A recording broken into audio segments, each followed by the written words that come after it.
Hoje, dia 10 de setembro. Muito boa noite a todos. O nosso tema de hoje vai ser família, reencarnação e família. Já estou aqui fixando aqui o nosso tema de hoje. Sejam todos bem-vindos, muito boa noite. Poucas revelações entrando aí, Tânia, Giovanni, Cleide, Elisângela, Daniela, Giovanete, Tânia, muito bem, Vitor, boa noite a todos, Marília, reencarnação e família, o nosso tema de hoje, Noélia também entrando aí, sejam todos bem-vindos.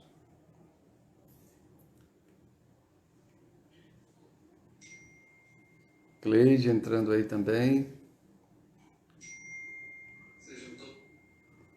Alane, Solange. Muito boa noite a todos. Hoje nosso tema já está fixado aí. Vai ser família. Esté também está chegando aí. Nosso tema de hoje, reencarnação e família. É aquele tema que rende muitas perguntas, né? Vamos nos preparar então para fazer a nossa prece inicial, aguardando um pouco aí a chegada dos amigos, dos frequentadores dessa live. E agora a gente vai se preparar para fazer a nossa... Thelma chegando também aí. Muito boa noite a todos que já chegaram e aos que chegarem, os que estão chegando. Porventura chegarem na hora da nossa prece, sejam todos bem-vindos. Fátima também chegando aí. Uma boa noite aos que estão chegando agora. Ivana. Vamos nos fazer a nossa prece inicial. Pedindo aí que diminuam a iluminação. Lembre de colocar o copo d'água. Dona Raimunda também chegando aí. Manuel também chegando. Cristiano. Todos sejam muito bem-vindos. Iane também chegando aí. Muito boa noite a todos. Vamos então lembrar do nosso copo com água para tomar logo após a prece final. E agora a gente vai fazer a nossa prece inicial. Divino Mestre e amigo Jesus, agradecidos estamos por mais uma vez estarmos aqui em seu nome, sob a sua proteção, para falar do Evangelho, da doutrina espírita, dos temas relevantes para a nossa educação espiritual, para a valorização da vida, para a valorização dos diversos papéis que desempenhamos cada um de nós em nossas encarnações. Mais especialmente, querido amigo Jesus, vamos falar hoje sobre família, sobre reencarnação e família, pedindo aos amigos espirituais que nos inspire a todos, pedindo ao Senhor que nos abençoe, que nos inspire a procurar as interpretações mais profundas sobre esse tema tão importante para toda a humanidade. Abençoa, Jesus amigo, a todas as famílias do mundo, especialmente aquelas que passam momentos difíceis de desunião, de crise. Abençoa aquelas que estão vivendo momentos de perda, momentos de desencarnação dos seus entes queridos, aquelas que estão vivendo momentos de enfermidade, as que estão vivendo momentos de dificuldade material.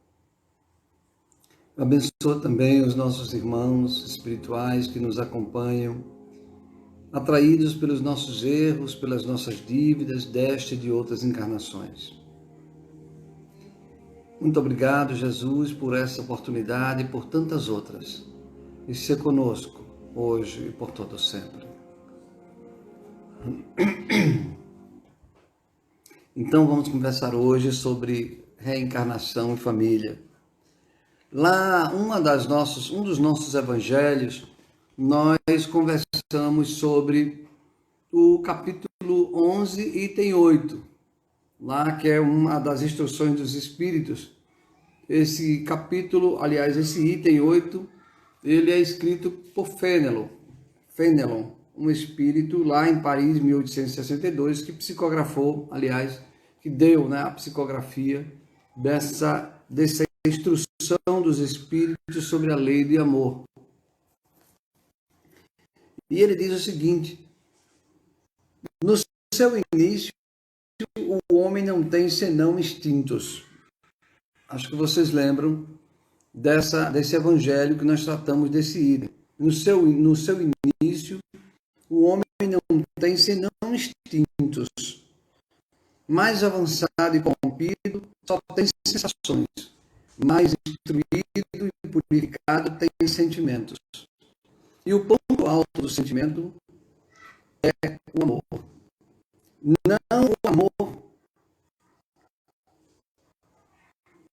no sentido vulgar do termo, mas esse sol interior que começa e reúne seu foco ardente todas as aspirações e todas as relações humanas. Então, nós vemos aí que no início da humanidade, né, nós, quando estávamos no início da nossa evolução, só tínhamos instintos. Mas mesmo assim, mesmo vivendo puramente dos instintos, que são parte importante da natureza, é um dos mecanismos mais importantes da natureza, porque são instintos que nos guiaram, foram eles que nos guiaram durante milhares e milhares de anos, até que saíssemos da animalidade. Mas mesmo lá na animalidade,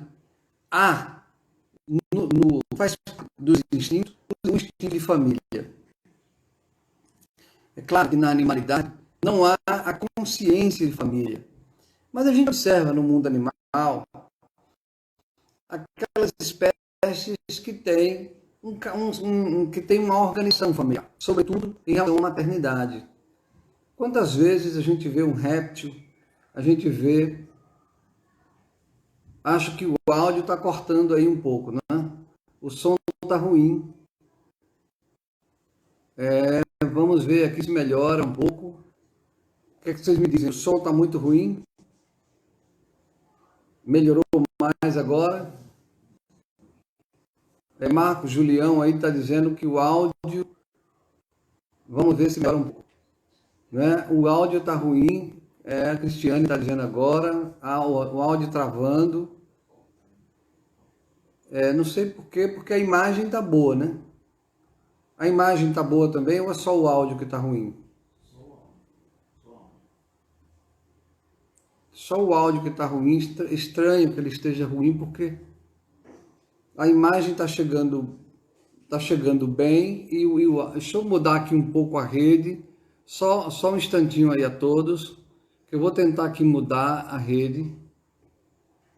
Mudar aqui a nossa conexão de internet para ver se melhora. Só um instantinho aí a todo mundo. A gente vai retomar a nossa... Só um instante.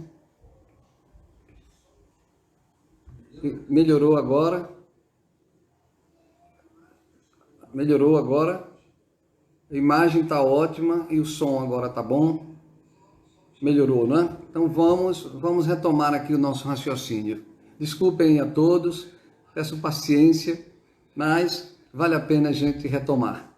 Então a gente estava dizendo, a gente citou o capítulo 11, item 8 do Evangelho segundo o Espiritismo, quando Fénelon, ele diz assim, que no início nós, os homens, só temos instintos, a humanidade só tem instintos. E eu estava dizendo que mesmo quando nós dissemos primeiro que os instintos são algo super importante na criação divina. Os instintos são parte mais importante da nossa evolução quando nós estamos na animalidade. Então, até sair da animalidade, são os instintos a peça mais importante da nossa evolução. E mesmo estando na animalidade, há no bojo dos instintos a expressão da família. Claro que ainda não consciente. Eu estava dizendo que os animais têm um instinto de família, embora eles não tenham consciência. Eu já vi se admirar um réptil, por exemplo, um jacaré, quando tem seus filhotinhos, sobretudo a fêmea, né? Isso é mais comum na fêmea, mas há também animais que se juntam, né? Que vivem em pares por toda a vida, como algumas aves, alguns mamíferos. Então é de se admirar que um réptil como um jacaré, uma fêmea, aos ovos, né, nascerem, né, os ovinhos ali sendo quebrando, né, a casquinha, e a fêmea ela vai e cuida dos filhotes com zelo. Olha que é um réptil. Como é que pode um réptil ter a sensibilidade de cuidar de um filhotinho? Como é que pode um felino, não é, tão selvagem ter a sensibilidade de cuidar dos seus filhotes? E muitas vezes se formam verdadeiras famílias, né, para cuidarem. Está cortando ainda, né? Poxa vida, deixa eu ver se eu consigo melhorar aqui esse negócio, viu?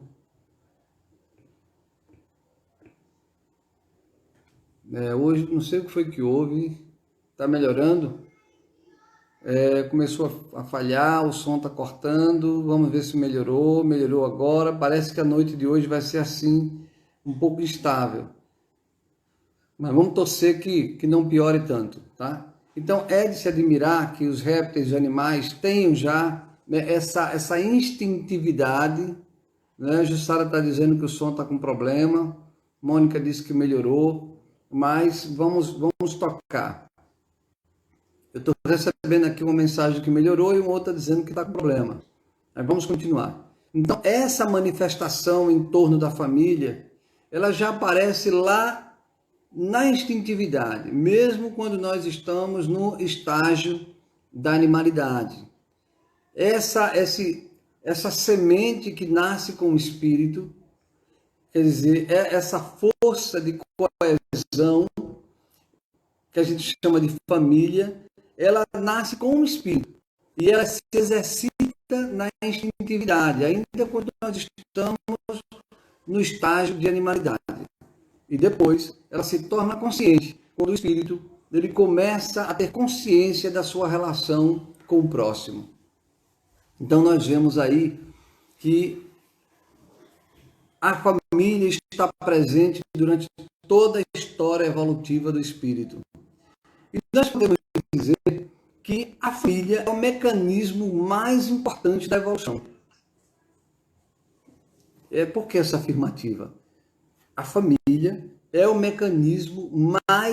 Olha, eu não estou dizendo que é um dos mais importantes. Ele é o mais importante da evolução. Porque somente o mecanismo da família permite ao ser desabrochar as suas... Se nós temos o conceito de família conjugado com o conceito de reencarnação, está muito ruim, né? Está cortando aí, né? A imagem está cortando também. Estranho, como é que a imagem está cortando ou o som está cortando e a imagem não, né? Não sei se é alguma coisa aqui, mas vamos tocar. Vamos tocar. Então, não seria possível o espírito evoluir sem a família. Por que não seria possível evoluir sem a família? Porque é lá na família, isso é um mecanismo da lei de Deus. A família é um mecanismo da lei de Deus, da lei de evolução, da lei de progresso. Sem a família, o espírito não faria desabrochar, não brotaria em si o amor. Esse amor que Fenelon diz que no início é puro instinto, mas depois ele vai progredindo e ele vira sensação, depois ele vira sentimento. Só é possível desabrochar quando o espírito passa pelo mecanismo da família. Sem esse mecanismo, o espírito ficaria endurecido, frio, individualista, isolado, porque ele estaria sozinho. Ele não sentiria a força desse mecanismo, levando ele, muitas vezes, ao amor incondicional por aquele outro que nasce com sua família. No início, os laços são consanguíneos, são o mecanismo que faz a gente amar incondicionalmente. Por exemplo, ser mãe, ser pai. O ser mãe e ser pai são mecanismos que fazem com que a gente ame incondicionalmente. A regra é essa. Claro que há exceções. Há mães e há pais que têm uma dificuldade enorme de compreender o seu papel. Mas isso não é a regra.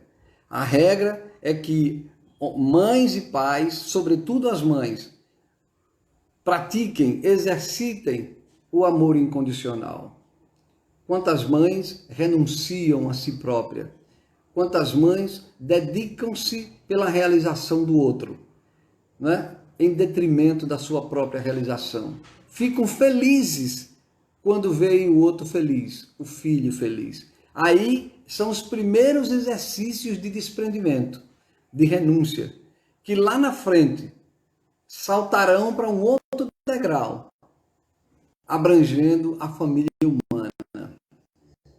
Então, aquele amor que estava lá na instintividade, que amava no momento apenas da cria, ele passa a ser consciente. Quando assumimos o papel de pai e de mãe, amamos e já estamos a incondicionalidade do nosso amor. Para, no momento seguinte, ir para o próximo degrau, que é o amor à humanidade. Queremos dizer com isso que não é possível chegar a amar a humanidade sem repetir tantas vezes o exercício da família. Então, em inúmeras encarnações, né, a lei dos renascimentos é que vai permitir que a gente vá criando as famílias, que vai permitir que a gente vá exercitando o amor desprendimento, o amor renúncia, o amor que se realiza no outro. Não é assim o amor de pai e mãe? Não é aquele amor que se realiza no outro? Depois vem os netinhos, a gente se realiza também. Aí não é o ponto alto ainda do amor. Mas na frente, nós teremos esse mesmo sentimento de mãe e de pai para com toda a humanidade. São os espíritos felizes, grandiosos, que já deram e ainda dão exemplos de amor a toda a humanidade. O maior deles foi dado por Jesus, que nos amou incondicionalmente, inclusive aqueles que foram, né, os seus carrascos. Então, esse é o ponto altíssimo do amor. Mas, lembrando, ninguém chega nesse degrau sem passar pelos degraus que vão exercitando essa faculdade, essa virtude, a virtude do amor.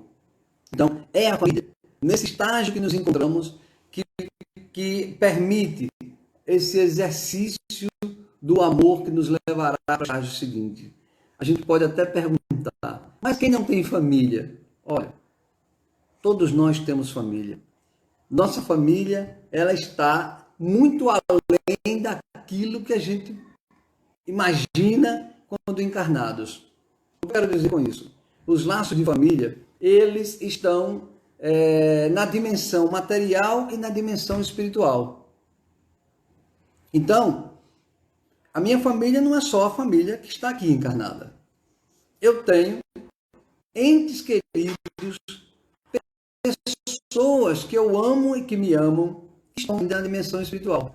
Que por uma necessidade de planejamento não foi necessária a reencarnação de todos de uma única vez. Mas certamente, quando eu desencarnar, irei reencontrar esses laços de família que ficaram me aguardando no mundo espiritual. E sabe o que eles fazem quando estão no mundo espiritual? Se organizam, torcem, ajudam aqueles que vieram.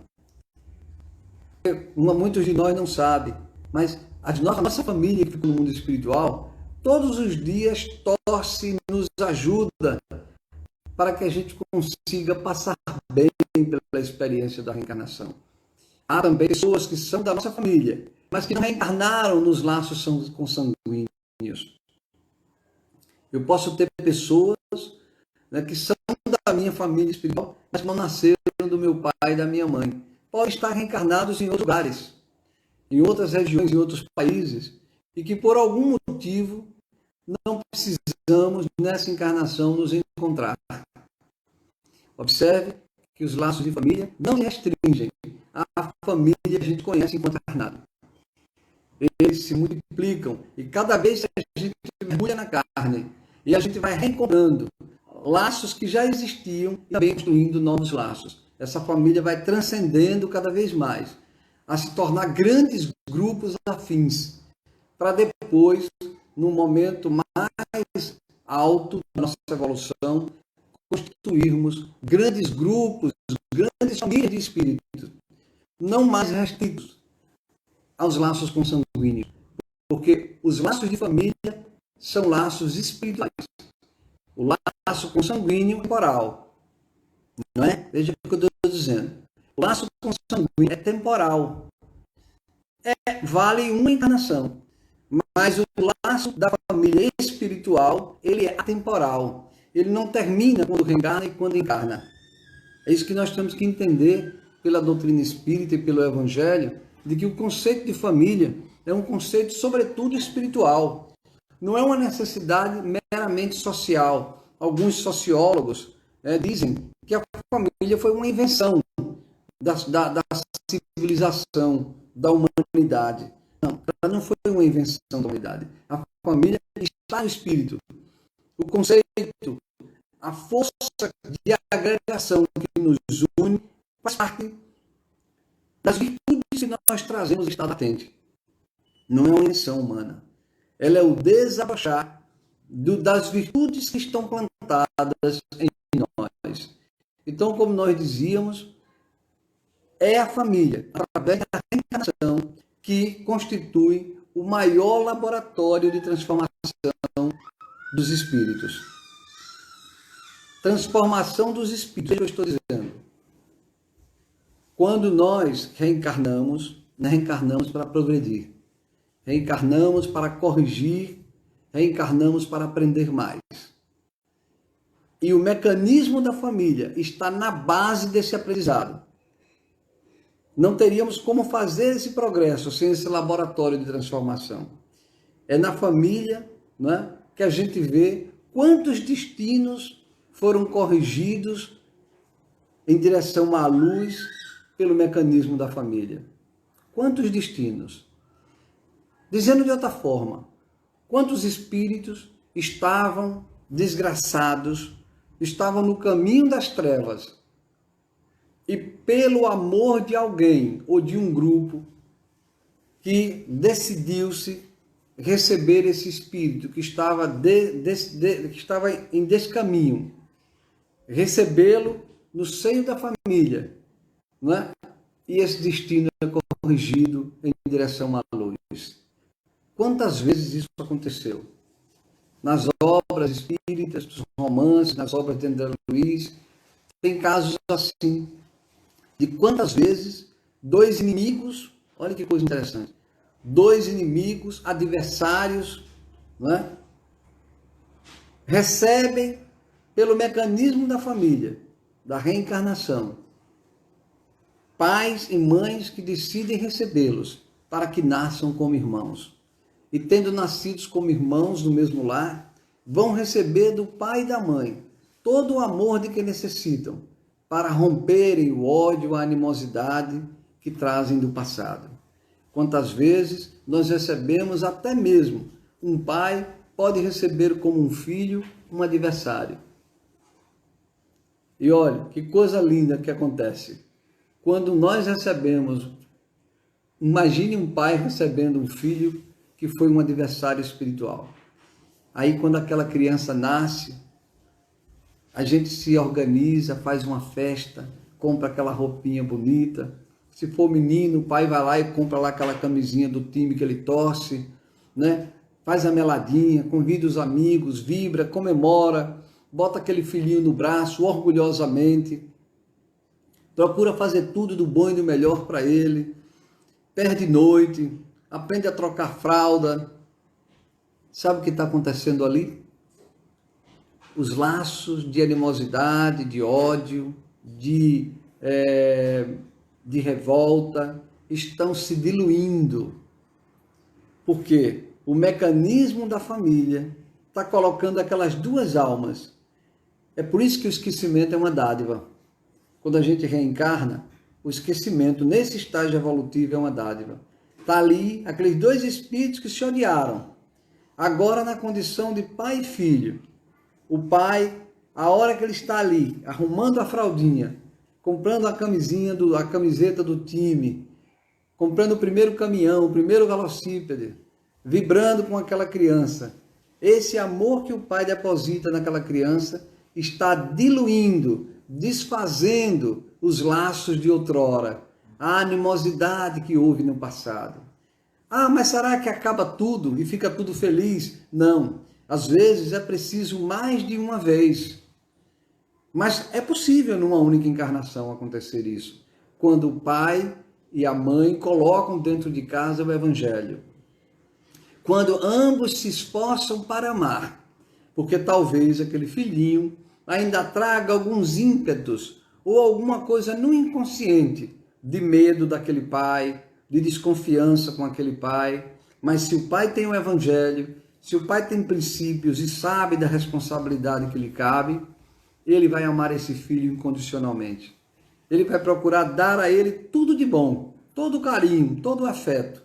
E então é dessa forma que os laços de antipatia, de animosidade do passado vão se diluindo naturalmente para aquilo que era uma animosidade passa a ser, a partir dali, um laço de família espiritual. E ambos passam a ser agora amigos espirituais. Eu costumo dizer aos amigos e amigas, quando desencarnam o pai e a mãe, eu costumo dizer assim, olha, o seu pai, a sua mãe, era muito mais que seu pai e que sua mãe.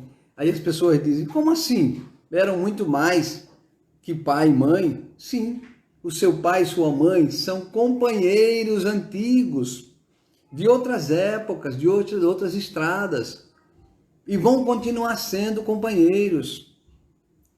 Eles vieram agora cumprir a missão de ter sido seu pai e sua mãe. Lhe deram todo esse legado de amor, de desprendimento, de dedicação. E com isso vocês apertaram o laço do afeto da família. Agora, eles lá vão aguardar você, para que um novo reencontro fortaleça ainda mais os laços que vocês conseguiram construir. Então é isso. O mecanismo da família é esse mecanismo maravilhoso, divino, que não foi criado pelos homens. É um mecanismo que está nas leis de Deus. É bom a gente dizer também que as primeiras virtudes do Espírito nascem na família. As primeiras virtudes do Espírito nascem na família. Não há como a gente ter uma virtude enorme, já tínhamos falado um pouco disso no início, de amor aos outros, sem termos aprendido a amar aqueles que estão ligados a nós pelo laço da consanguinidade. Ali é que nascem as primeiras virtudes. Às vezes, pelo próprio mecanismo, sem saber, nós estamos desenvolvendo as nossas virtudes no ambiente da família. Ah, mas existem espíritos que por muitas vezes perdem a oportunidade de se transformar, porque abandonam suas famílias, fazem pouco caso da família, não se esforçam para compreender o papel da família. Mas isso é uma culpa às vezes coletiva.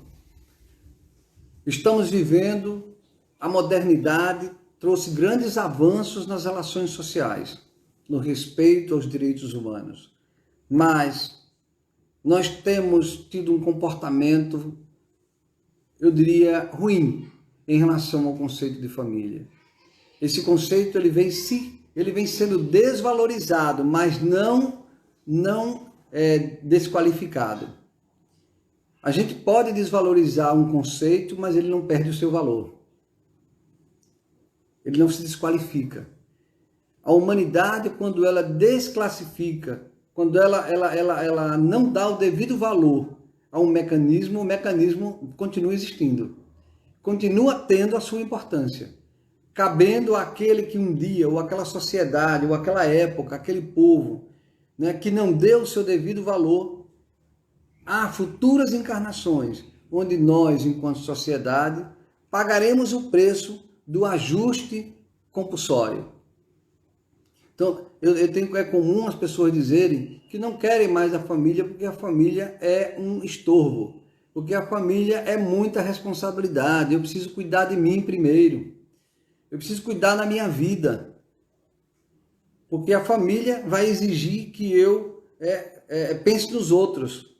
Mas é exatamente isso. O mecanismo da família é para fazer com que o ser aprenda a amar amando o outro. Não é possível que alguém sinta-se amado verdadeiramente, ou sinta o amor brotar dentro de si, sem passar pelo exercício da família. Se não passarmos em uma encarnação, vamos passar na outra.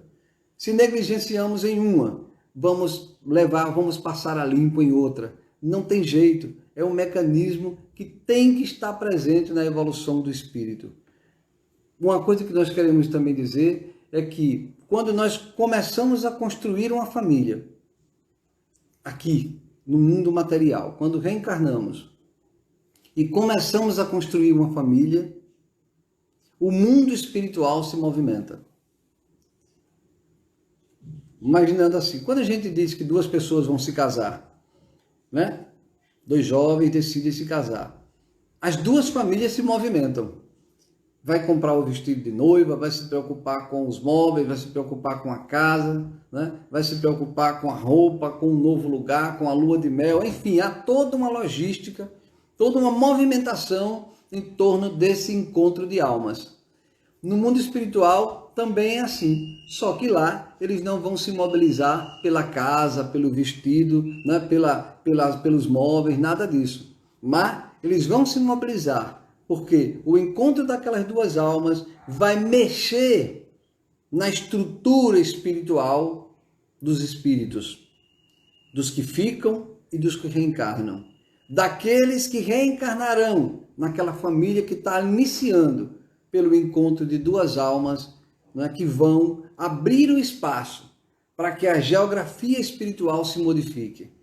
É aí que os espíritos de luz fazem de tudo para que esse encontro de almas ele seja a porta aberta para receber os filhos que não são nossos, são filhos de Deus.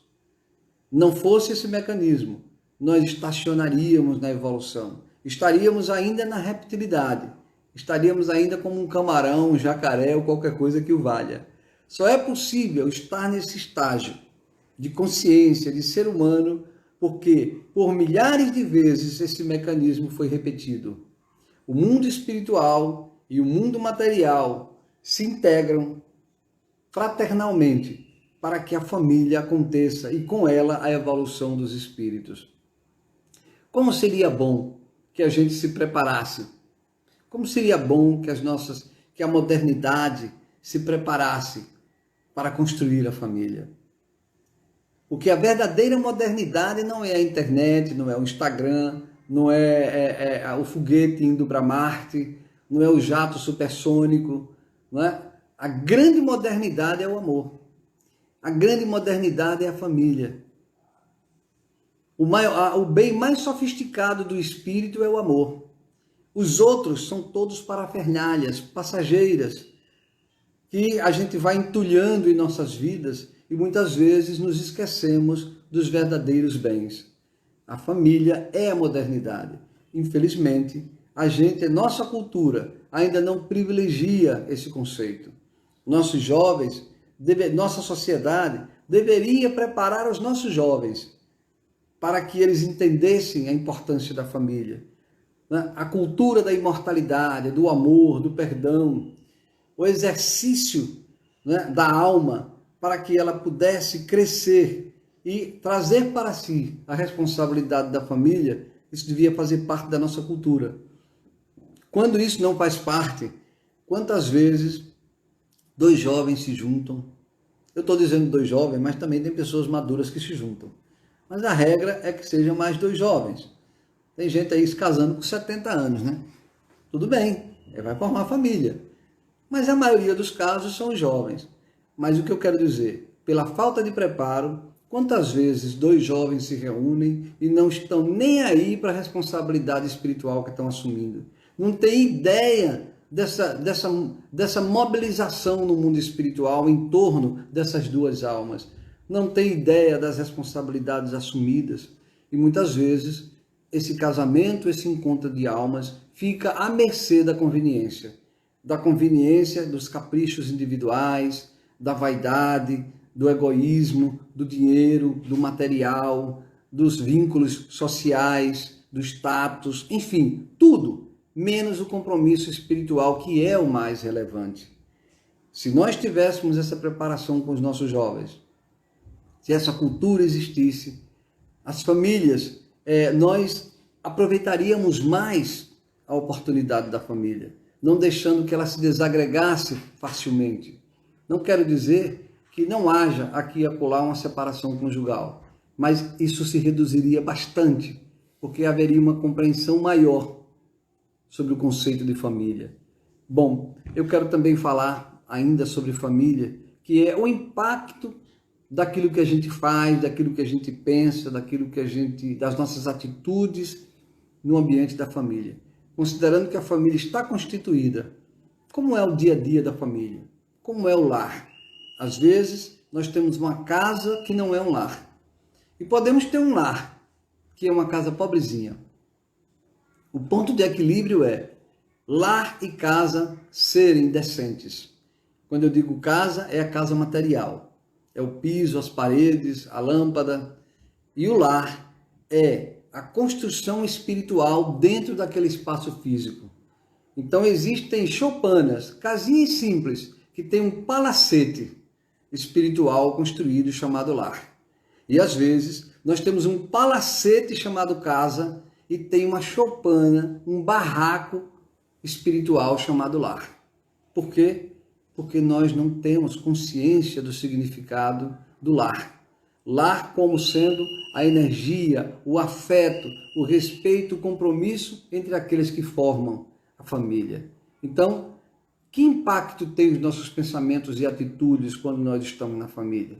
Por exemplo, tem casas físicas de parede e tijolo que, se um médium entrasse nessa casa, um médium vidente, uma sensibilidade muito grande, ia sentir um nervosismo, uma energia muito ruim, pesada dentro daquela casa. Porque as pessoas ali estão em guerra. As pessoas estão ali impacientes umas com as outras. As pessoas ali estão indo para casa apenas para dormir. Mas elas não estão indo se encontrar. Elas não conversam, elas não sorriem, elas não se complementam, elas não choram juntas, não riem juntas, não fazem refeições juntas. Elas só chegam ali para dormir. E quando conversam, são monólogos. E às vezes muito mais atritos do que conversa. É como se o diálogo quase não existisse.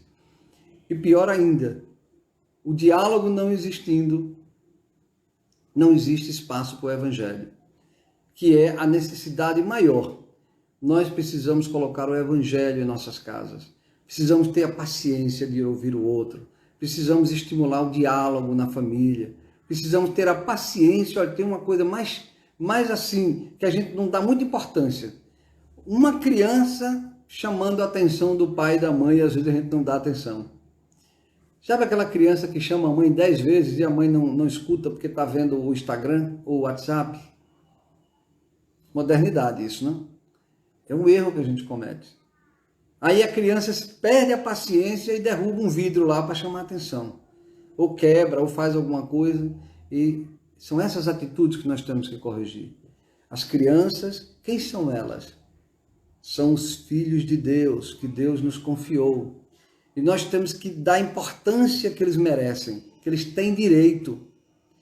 A importância de ouvi-los, de acompanhá-los, de ter sempre boa vontade com elas. Quantas vezes a gente vê um pai e uma mãe chegar em casa e dizer: eu estou estressado hoje. Não venha não, deixa para amanhã a gente conversa. Ah, não vou fazer esse dever não com você hoje porque eu estou cansado, o dia foi cheio. Meu Deus do céu, as pessoas mais importantes do mundo são elas. A gente tem que buscar do fundo do poço a energia, a coragem, o ânimo para vivenciar essa relação com os nossos filhos, vivenciar essa relação com o cônjuge. Quantas vezes acontece da esposa estar esperando o marido para conversar sobre um assunto sério e o marido diz, ah, não, hoje não, que eu estou de cabeça cheia. Aí ela espera para amanhã. Aí amanhã ele diz, não, mas hoje eu estou estressado, eu tenho um bocado de coisa para resolver, não tenho cabeça para isso. Aí 1 dia, 2 dias, 3 dias, 4 dias, aí vai nascendo aquela frieza, aquele vazio, aquela separação. O que era lar vai virando só casa, dormitório. E agora a pandemia está colocando isso em evidência. As pessoas estão percebendo o quanto elas estavam distantes quando foram obrigadas a ficar juntas. E agora que estão sendo obrigadas a ficar juntas, perceberam que não aprenderam a amar. Porque se tivessem aprendido, não importa se está na pandemia ou fora da pandemia, né? Se nós estamos segregados dentro de uma casa sem poder sair, não, mas a gente se ama. Quando o amor está presente, não faz diferença se a gente está passando 10 dias juntos ou 10 dias separados. A pandemia está pondo em evidência a quantidade de separações conjugais, porque nós fazíamos das nossas casas apenas dormitório, mas não um lar, não uma família. Então, voltando para a criança, nós temos que ter tempo para o outro, tempo para a família, ou tempo para o cônjuge, para a esposa, para o esposo, tempo para a criança, tempo para o mais velho. Quantas vezes a gente não tem tempo de conversar com o vovô e com a vovó? Porque o vovô e a vovó repetem muito a mesma história de 50 anos. Ouça como se fosse a primeira vez. É essa disposição, é esse desprendimento, é essa vontade que burila, que faz a gente crescer.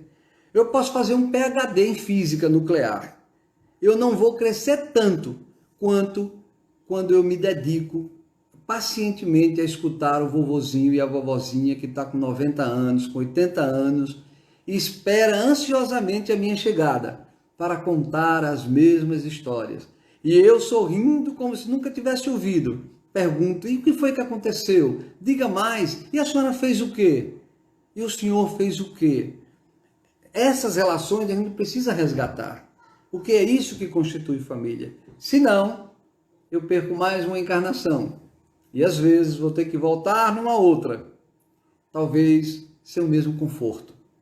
Talvez sem as mesmas relações, porque eu queimei o filme. Agora elas podem voltar com relações muito áridas, muito mais difíceis, exigindo de mim agora, quem sabe, o drama de viver uma família doentia, com laços doentios, com laços de dor, para serem superados com sacrifício e retomar os laços de amor.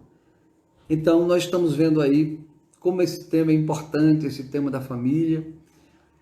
Há uma necessidade muito grande. Eu queria ver como é que está aí o tempo, Ivana. 20h14. 8h14. Então já estamos aqui chegando nos nossos finalmente. Há muita necessidade na família de respeito recíproco, de paciência, de diálogo, de afeto, do sorriso, da dedicação. Quando faltar paciência, diálogo, afeto, sorriso, dedicação, nunca, jamais deve faltar o respeito. O primeiro degrau do amor chama-se respeito. Esse é o piso, é a pilastra, é ele que não pode nunca deixar de existir. O amor, na sua expressão mínima, chama-se respeito.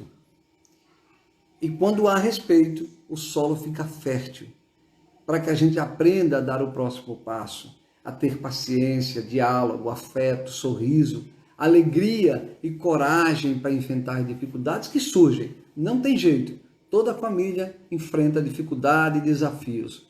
Então nós podemos construir ou destruir quando nós estamos vivendo os momentos difíceis na família.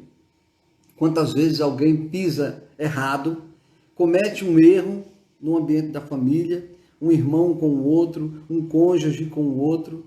A gente comete um erro e a gente não pensa antes de agir. A gente não reflete. Às vezes até a gente quer refletir quando o problema acontece lá fora. Claro, porque o laço lá de fora é um laço barato. Não tem muito compromisso com as pessoas que estão lá fora. Agora, dentro da família, às vezes a gente diz até assim, mas o meu irmão fez isso comigo, eu não perdoo. É o contrário. É exatamente porque é meu irmão que eu tenho que perdoar. Olha como a gente inverte as coisas. É exatamente porque ele é da minha família que eu tenho que perdoar. É o primeiro exercício do perdão. Se eu não for capaz de perdoar essa pessoa que tem um vínculo espiritual comigo, de família, como é que eu vou perdoar os outros, o inimigo? Então, surgiu uma dificuldade na família, reflitamos, oremos, tenhamos paciência, porque naquele momento a nossa decisão, ela pode destruir os laços ou pode reforçar os laços de família. Portanto, tenhamos cuidado com a precipitação. Sejamos vigilantes com os nossos ímpetos. O ambiente de família é o nosso maior investimento, porque é um investimento que não cabe na Bolsa de Valores. Quem conseguiria comprar uma família? Pode botar os bilhões do mundo inteiro, os trilhões do mundo inteiro da Bolsa de Valores e não compra. Então, o maior investimento do mundo chama-se família. Nós estamos agora aqui encerrando a nossa conversa, por último dizendo, coisa boa que faz bem à família, a instituição do culto do Evangelho no lar. Quem ainda não faz, procure saber. Existe literatura simples sobre esse assunto, como realizar o culto do Evangelho no lar uma vez por semana.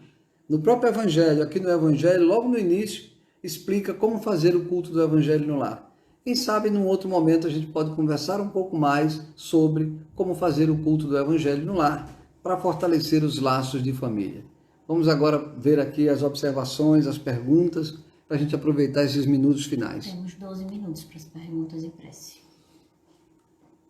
Por que pais matam filhos e filhos matam pais?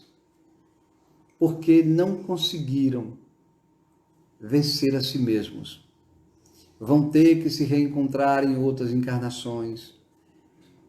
O mundo espiritual vai rearranjar, vai reconstruir essa relação e vai botar de novo esse pai e esse filho.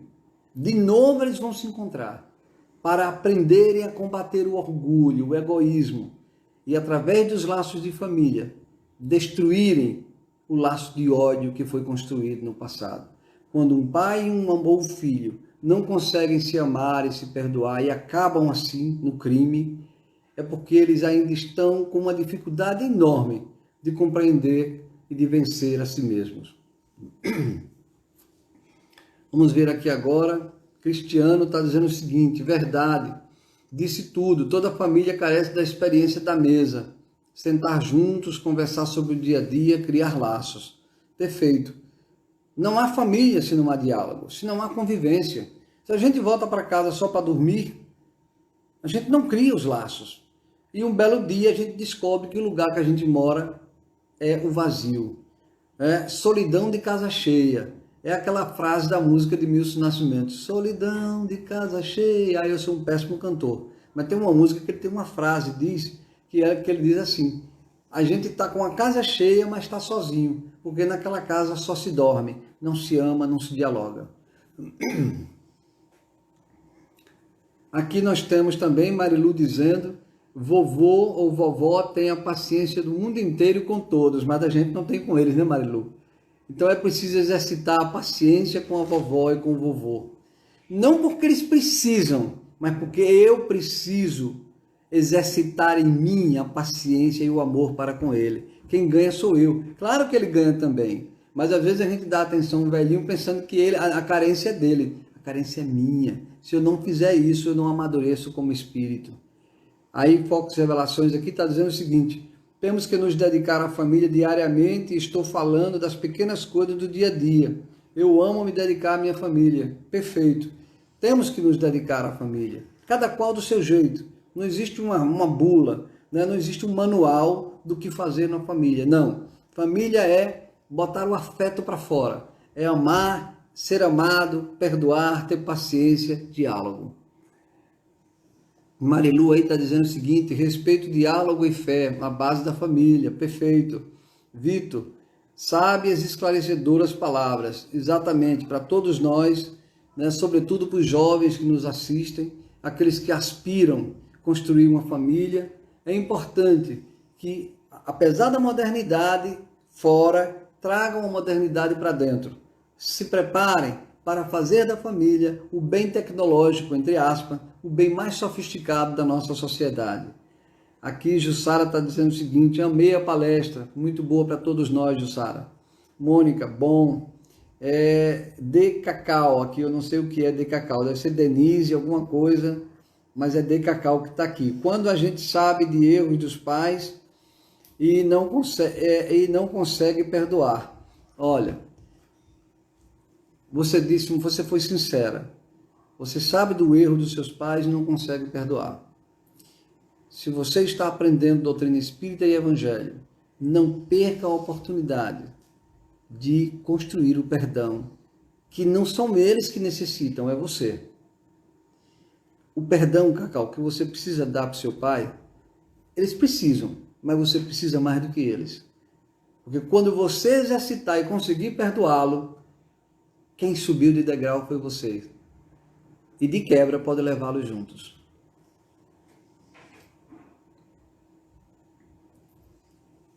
Solange está dizendo o seguinte: gratidão pelo tema. Obrigado a você, Solange. Vamos agradecer a Jesus, né, que nos dá essa intuição. Eliane também agradecendo. Giovanni, Cleide e Marcos Julião também agradecendo. Chegamos ao final aqui da nossa palestra de hoje, né? Vamos aguardar todos vocês no domingo, no Evangelho, às 19 horas. Muito obrigado pela participação de todos, não é? A gente aprende sempre juntos. E agora vamos nos preparar para a nossa prece final, lembrando do nosso copo com água, lembrando que durante essa palestra ou essa prece final, o passe que é dado lá no centro também é dado aqui agora nessa palestra, ou durante a prece final. Então, quando nós estivermos em prece, todos nós estejamos de corações abertos, de mentes abertas, para recebermos as bênçãos sob a forma de paz que os nossos amigos espirituais estarão dispensando sobre cada um de nós. Santa Maria, Mãe de Jesus, Mãe de toda a humanidade, do alto de onde a senhora se encontra, mas com o olhar próximo, projetado sobre a humanidade, dessas alturas de luz, de onde emanam os seus sentimentos de amor, de esperança e, sobretudo, o sentimento de mãe, porque a senhora é a mãe de todos nós, a mãe espiritual da humanidade. Como Jesus Cristo é o nosso Pai espiritual, a senhora é a nossa mãe espiritual. Por isso pedimos aos senhores, a Jesus, nosso Pai espiritual, e a senhora, querida Mãe Maria, que não nos deixe cair em tentação, que nos ajude a honrar os laços de família, que nos ajude a lutar pela coesão da família, pelo amor em família, que nos ajude a preservar esses laços, a vencer as nossas dificuldades, a exercitar o perdão, a paciência e o diálogo. Que nos ajude a não perdermos, como já fizemos tantas vezes, a oportunidade que a misericórdia divina nos concede de mais uma vez viver em família. Pedir também, querida Mãe Maria, por aqueles que não estão vivendo em família nesta encarnação, aqueles que estão se sentindo sozinhos, aqueles que não conseguiram construir a família, ou que tiveram as suas famílias destruídas. Pedir por eles, dizer que eles não estão sós, que há uma família inteira esperando por eles, e que nas próximas encarnações, ou quando for possível, quando houver força, coragem e esperança, os laços de famílias voltarão a ser fortalecidos e construídos. Muito obrigado, querida Mãe Maria, por tudo que temos recebido de vós. Pedimos as suas bênçãos para os nossos lares, para as nossas famílias e por todos os nossos irmãos, sobretudo por aqueles que estão passando por momentos difíceis. Obrigado por tudo e dá-nos a sua bênção e a sua proteção hoje e sempre.